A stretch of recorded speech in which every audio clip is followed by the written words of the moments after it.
السلام علیکم ورحمۃ اللہ۔ آپ کو پتہ ہے آپ کس چیز کے لیے تیار ہو رہے ہیں؟ کس کام کے لیے تیار ہو رہے ہیں؟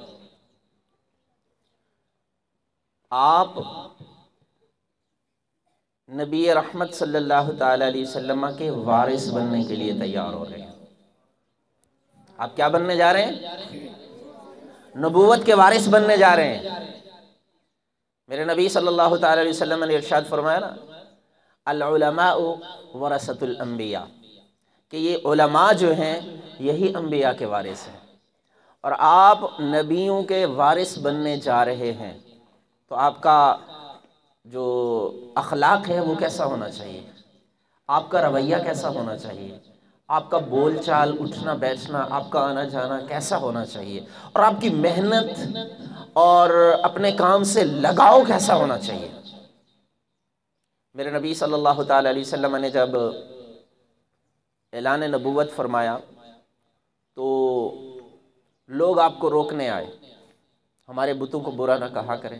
کفار قریش ان کے پاس چل کے آئے، ابو طالب کے پاس، حضور کے جو چچا ہے، کہ آپ اپنے بھتیجے کو روکیں، یہ ہمارے بتوں کو برا کہنا چھوڑ دیں، توحید کے چرچے کرنا چھوڑ دیں، ہم ان کو جو مانگتے ہیں دے دیتے ہیں، یہ اگر دولت مانگتے ہیں، یہ حکومت مانگتے ہیں، ہم ان کو دینے کو تیار ہیں۔ لیکن میرے نبی صلی اللہ تعالی علیہ وسلم نے کیا ارشاد فرمایا؟ یہ جملہ اپنے پلے باندھ لیجئے، یہ جملہ آپ کے سامنے ہوگا نا تو آپ کو کہیں کمزور نہیں ہونے دے گا، آپ کہیں کوئی مشکل ہو جائے گی، کوئی پریشانی آ جائے گی تو آپ کو پیچھے نہیں ہٹنے دے گا یہ جملہ۔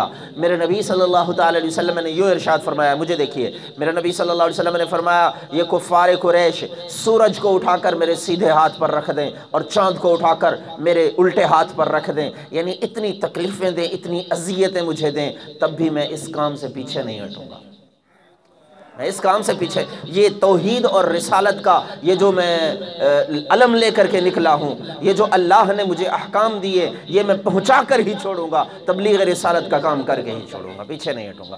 آپ بھی اسی راہ پر چل پڑے ہیں، اب بھی اسی راہ پر چل پڑے، اب پیچھے نہیں ہٹنا ہے، چاہے پریشانیاں کچھ بھی آتی رہیں، چاہے غربت کتنی بھی بڑھ جائے، چاہے معاملات کتنے بھی مشکل ہوتے چلے جائیں، اس راستے کو نہیں چھوڑنا، آگے ہی چلتے جانا ہے۔ ایک وقت آئے گا جب رسول اللہ سے ملاقات ہو جائے گی صلی اللہ علیہ وسلم۔ اللہ رب العالمین ہم سب کو عمل کرنے کی توفیق عطا فرمائے۔ وآخر دعوانا ان الحمد للہ رب العالمین۔